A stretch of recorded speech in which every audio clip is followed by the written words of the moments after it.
Stoveleg Media, igniting conversation.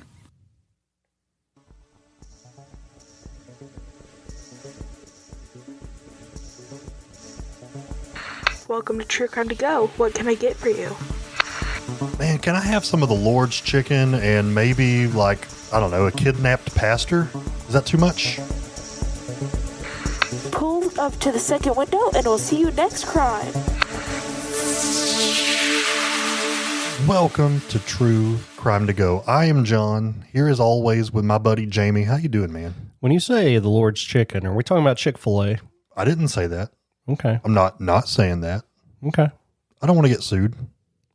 But, sorry. Just imply whatever you want. Whoever has the best chicken that you would think is from the Lord. But really the most important part is the pastor that we're going to be talking about, Josh Sullivan. Yeah, I saw this come in our email for you to, when you wrote it up. And I don't know, this is a really big sidetrack, but I thought this was going to be the case where the guy left the Coke on the island and got put in jail because it was going to kill the natives. Did you see that story? Is that movie or that show called Lost? Is that what you're talking about? No, it's a real story. It's a real story? Like he put a Coke on an island for a tribal group and then he got prosecuted because that could have killed them. You mean Coca-Cola? Yeah. Okay, I thought you were talking about the cocaine. No. Okay. No, a Coke. And was it Maybe a pastor? it was diet. Oh, I don't know. I got that vibe. This is a confusing segue. Yeah, let's tell the real story here. Why don't you get us rolling? Yeah, we're going to be talking about an awful experience from a pastor from actually East Tennessee. And he was on a mission trip in South Africa when something pretty terrible happened. So, Jamie, what happened on the evening of April 10th of this year, 2025? Pastor Josh Sullivan was delivering a sermon at the Fellowship Baptist Church in Motherwell, a township near Queberha, South Africa. We're going to go with it. The congregation, including his wife Megan and their children, gathered in worship. Suddenly, 4 armed and masked men stormed into the church. They stole 2 mobile phones from the congregation members and forcibly abducted Pastor Sullivan. His vehicle, a silver Ford Fortuner, was later found abandoned. That's a vehicle that I'm not familiar with, but I'm going to look that up.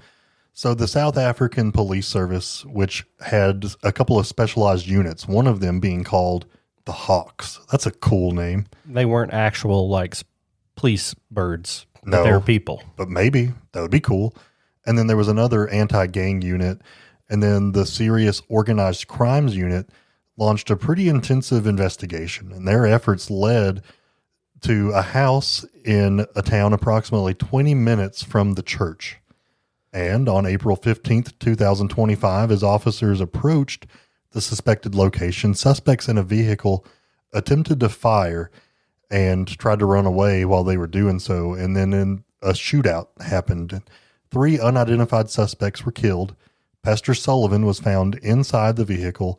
Miraculously, he was not harmed in this shooting, and he was immediately assessed by medical personnel and was reported to be in excellent condition. After he was rescued, Pastor Sullivan was reunited with his wife and kids. His mentor, who was Pastor Tom Hatley, expressed immense gratitude for the police for his safe return.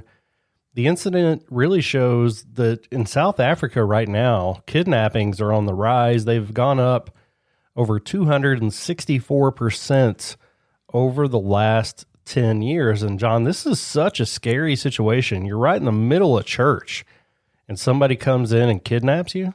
So yeah, just a little bit of more background. So the service had just started and his wife saw that there were a few men approaching the church. And at first she was excited because typically women and children would come to the church, but men would not. But then her excitement turned to fear when she realized they were all holding weapons. So they immediately went up to the pastor. He said that he was expecting just a robbing. So he was fully anticipating to be able to just hand over his phone, his iPad, any cash that he had, and thought that was going to be it. But they ended up taking him and holding him.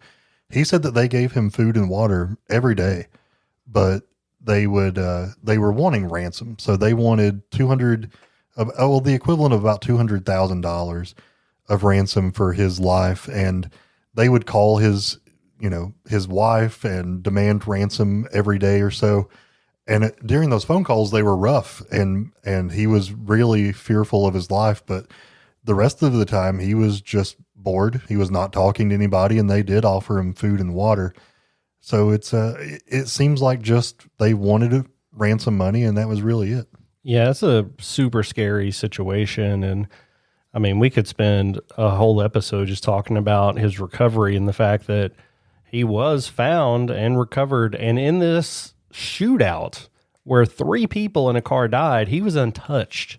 And you use the word miraculous, and in this case especially, that's not to be used lightly. This is wild that he was unharmed. So he was in the same house the entire time he was held up, but then the last day someone new came into the house and said, get your shoes on, let's go. His hands were handcuffed using his shoelaces, so they had to take those off so he could put those on his shoes and then walk out. And then they covered his head with, I don't know if it was a bag or what, but they covered his head. He said that he fell multiple times walking to the car because he couldn't see. And when he got in the car, he said something happened and he ended up falling over in the car with his head on one of his captors' laps.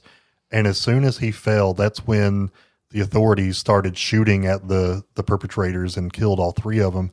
So he himself described this as a miraculous situation because the moment he kind of slid down and fell in the car is when the shooting started.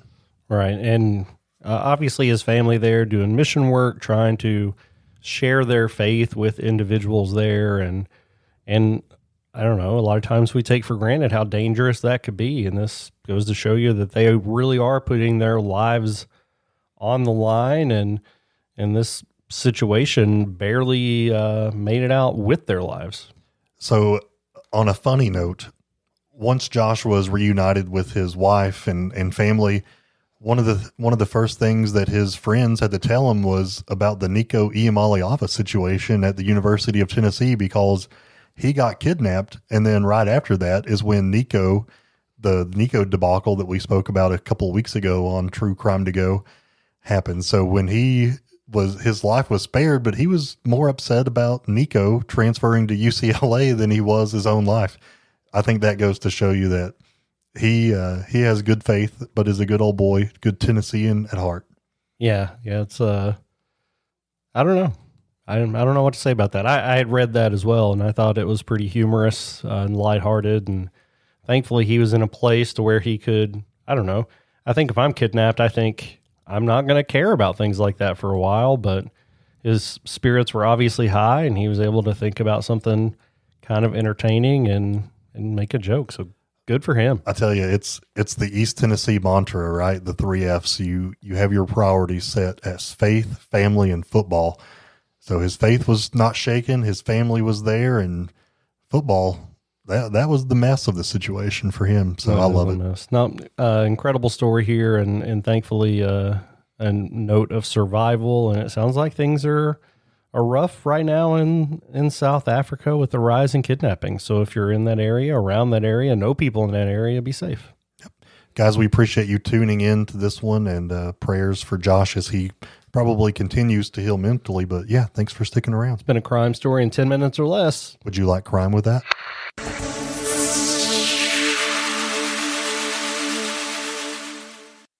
You've listened to True Crimecast, distributed by Stoveleg Media. Check out stoveleg.com to find out more about your hosts and to find other podcasts to listen to. Stoveleg Media, igniting conversation.